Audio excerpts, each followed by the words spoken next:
All right, let me jump over here to the Rightside Way monologue, the daily monologue. Don't forget, every single day we do this. It's a series of commentaries and just giving you thoughts that you might want to hold on to. So let me just follow up what I just said a moment ago. So Barack Obama's back in the news, right?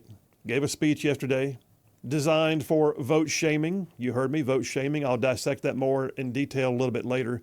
But for now, just know that Obama, whose mother was white, met with a group of supporters yesterday and told them, his words, that he wasn't feeling enough excitement about voting for Kamala from, quote, the brothers.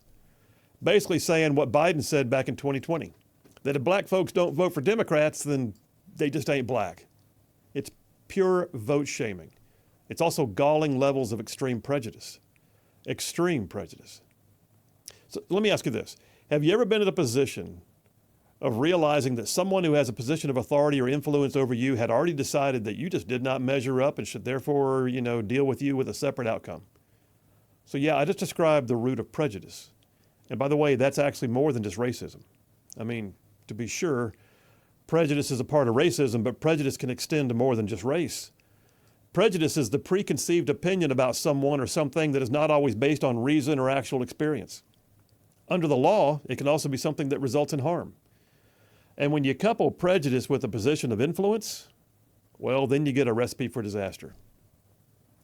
Prejudice tries to get around barriers. Prejudice looks for loopholes and workarounds to maintain its bias, even though at its worst, prejudice takes action against someone for no good reason.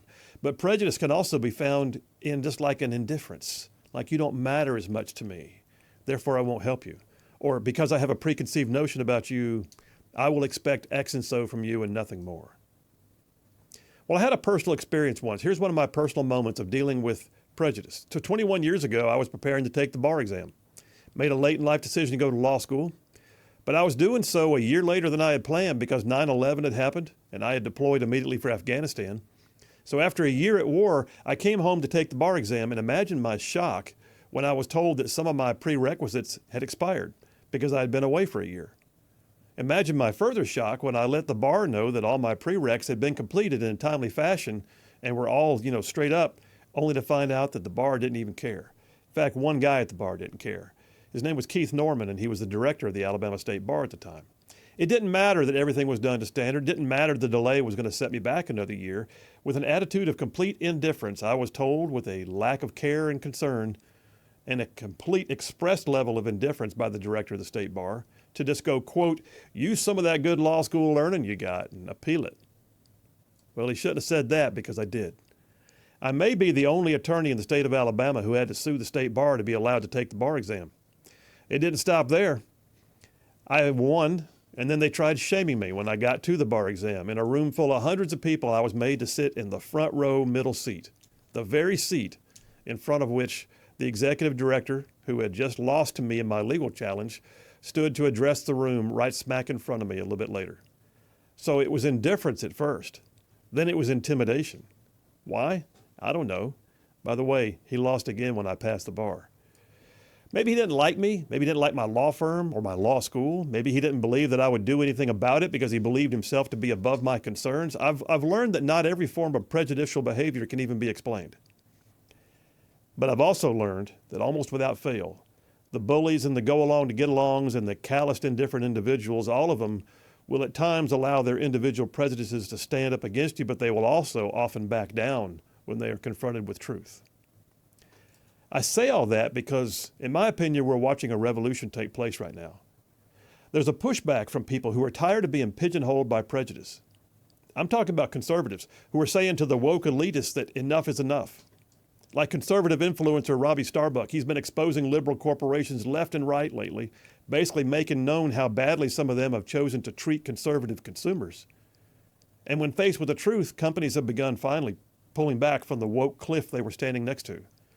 But that's just the tip of the iceberg. In a world in which the mantra has become diversity, equity, and inclusion, we are finding more and more that prejudice has flipped the script into a new realm of negative action and indifference. Basically, in what amounts to a round of prejudice and corporate action, we're seeing more and more that if we are conservative in our views, holding fast to traditional values, even our faith, that there are companies that will lash out or at best simply become callous and indifferent. But I recently discovered an organization I got to tell you about. It's called the 1792 Exchange. 1792 Exchange. They have a website called the 1792exchange.com, and they have issued a report that's updated regularly showing 3,100 major corporations around the U.S. that it says have taken it upon themselves to treat conservatives differently, even prejudicially. It's named for the year that the American Stock Exchange was founded, 1792. It says, by the way, on their website that they exist to, quote, preserve freedom of speech and enterprise and religion by countering what it calls woke capitalism.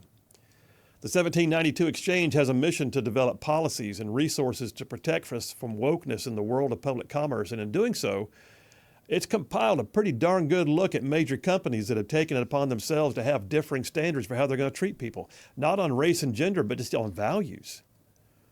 Woke standards that automatically create a prejudice toward anyone who dares to have a differing worldview. A bent towards conservatism, and you may wind up being deplatformed or denied a loan or having an opportunity closed to you for no other reason than just a prejudicial view against your own views. Now, some of the examples are listed like Bank of America. They set their vendors based on their commitment to LGBTQ values.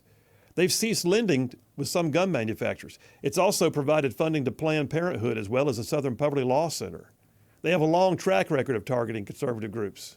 Don't like the agenda? Don't promote ESG? You might not do business with Bank of America. How about Ben & Jerry's? They're listed in the 1792 Exchange report too. That famous Vermont ice cream company. Ice cream. I mean, it's ice cream. Defund the police campaigns. Opposed legislation meant to limit election fraud, said the criminal justice system must be dismantled, and openly advocated for pro-abortion policies, among other things. How about companies that you might use every day, like BP? Like you go to a BP gas station, right? BP scored a 95 on the human rights campaigns for support of the LGBTQ agenda, and they pay transgender medical costs for their employees and their employees' children. BP is a big supporter of ESG policies. They also support the deplatforming of conservatives and media and basic censorship of so-called disinformation. But the 1792 Exchange report does more than just make people aware of the woke prejudice that's all too pervasive in woke corporations. It also talks about what to do about it. Make it known. You make it known, you make yourself known to them, and you ask for them to revise their position for good cause shown. And when that doesn't work, and much like me with the state bar, there'll be times it doesn't work, then there'll be a need for legal or legislative action. The whole thing that I read about 1792, it ends by saying this. It said, quote, if conservatives don't soon make a concerted effort to fight back against woke corporations, then America will soon be transformed beyond repair. Look, in my particular case, I had a guy that was indifferent to me, could care less about me, maybe even prejudiced against me, and if I had just sat still and taken my lumps, it would have delayed my practice by another year. And really, what I couldn't see was that I wound up going to Iraq later, so it probably would have staggered in and delayed me by 2 to 3 years. I had to take action. It was for my family. But that's no different than what we face in everyday life. Your business, your own personal spending, your own personal investments, they should not be subject to a prejudice against you by others who have chosen a position based solely upon what you believe. If we sit still and say nothing, if we sit still and say nothing and do nothing, then that prejudicial behavior is going to work harm that goes beyond what we might be able to foresee. And I'm going to say right now, not on my watch. And I know this kind of audience, and I would say the same for you. Not on our watch. Extreme prejudice, it has to go. And that's a wrap for the Rightside Way.